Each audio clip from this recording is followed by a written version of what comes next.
I haven't decided quite what the title of this little video will be yet. I'm attempting an experiment to save sourdough culture and see if it can be reconstituted. One of the people who subscribes to my channel, and I'm sorry as usual I don't know who that is, but if you are watching, by all means identify yourself, told me that they take some of the culture, spread it on parchment paper, and let it dry, which I have done, and this is extra dry. It's been like this for several days. I peeled it back up off the parchment. And then they grind it in a pestle and mortar into a powder,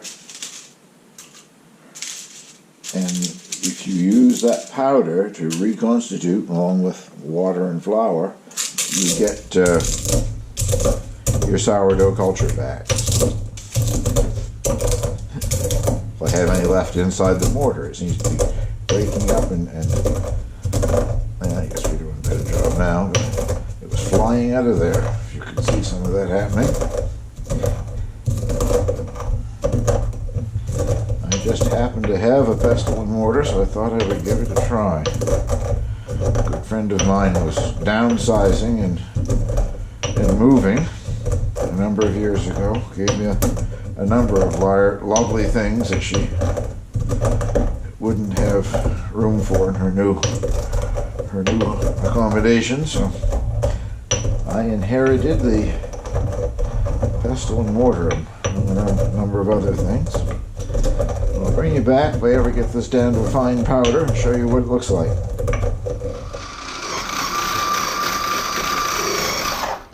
I cheated, as you can see. I brought out the food processor, and there's certainly dust enough coming out of it. I still don't think it's anything quite like a ground powder, but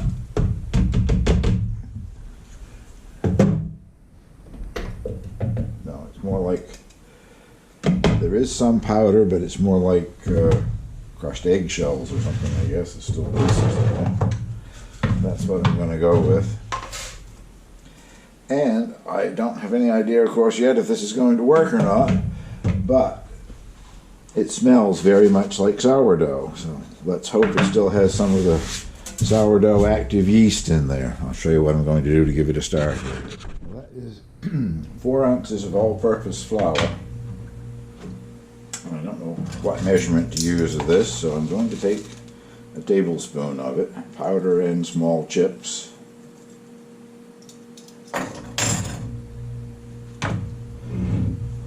And 4 ounces of lukewarm water.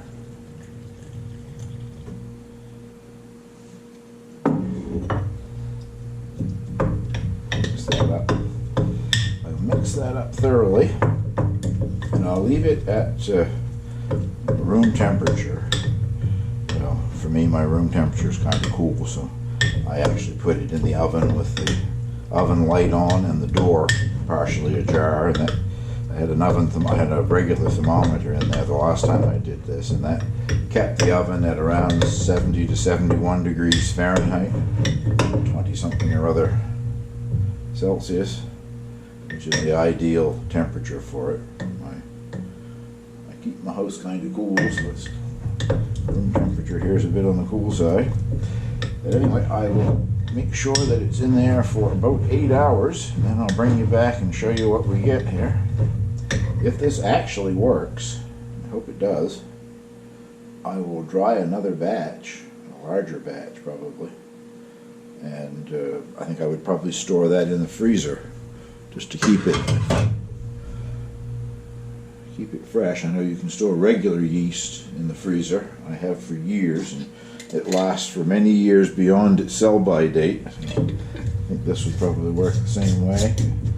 First we got to find out if it's going to work at all.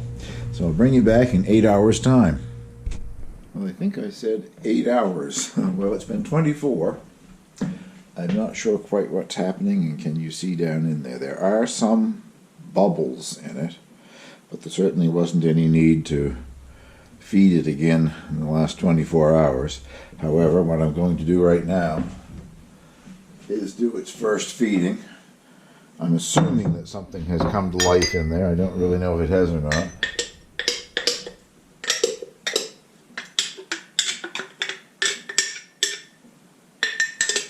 still has a good sourdough smell to it. But I'm not quite certain if it's actually working.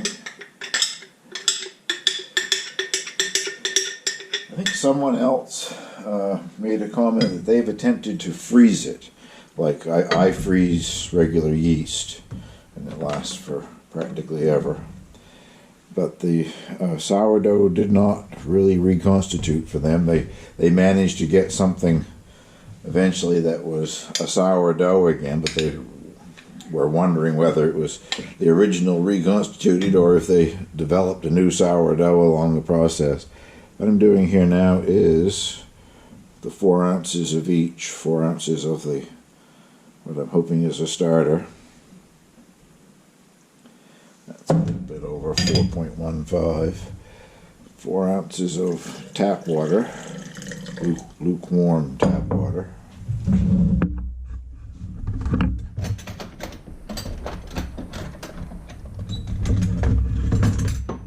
Sorry for all the jingling and jangling. I went and used my spoon that I had for getting out the flour. Got it all wet. 4 ounces of just all-purpose white flour.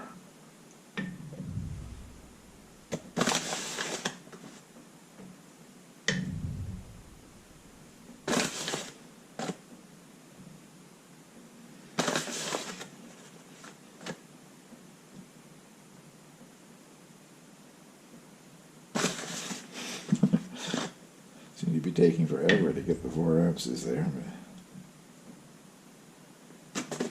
There we are. 4 ounces of each. I'll mix that and I'll do what I did with the original there. It goes in my oven with the 1 oven light bulb on. I said that once before with some kind of bread that I was making, and somebody replied that my oven had 2 lights and it killed the yeast. It got too hot. Mine only has 1 light bulb, and I leave the door open 3 or 4 inches. I just put an oven mitt in the door to prevent it from closing the whole way. Seems to produce a good temperature for me anyway. So I won't say that I'll bring you back in 8 hours. I'll bring you back when I see some activity with this. Here's hoping. Well, it's been a little less than 24 hours this time, but it is working. So I guess I would declare this a success. See down in there, lots of bubbles. It's really got a nice sourdough smell to it. So it is possible to dry it and reconstitute it. What I want to do now, I don't really have any use for this. I've got one in the fridge that I use, but what I want to do now is take what's left of what I ground.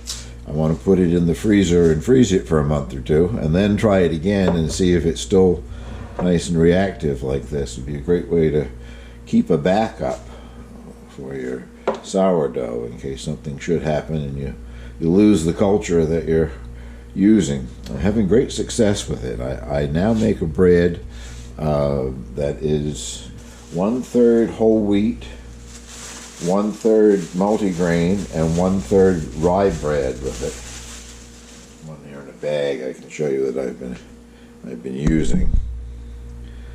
It is an excellent bread, and it rises really well. This one here I actually forgot to slash, so it, with the a lamb or whatever, it didn't get the height that the other ones get when I make this. But this is a lovely bread. And when I say I'm using whole wheat and multigrain, both of the whole wheat and multigrain that I'm using are made by a Canadian company called Robin Hood Flour.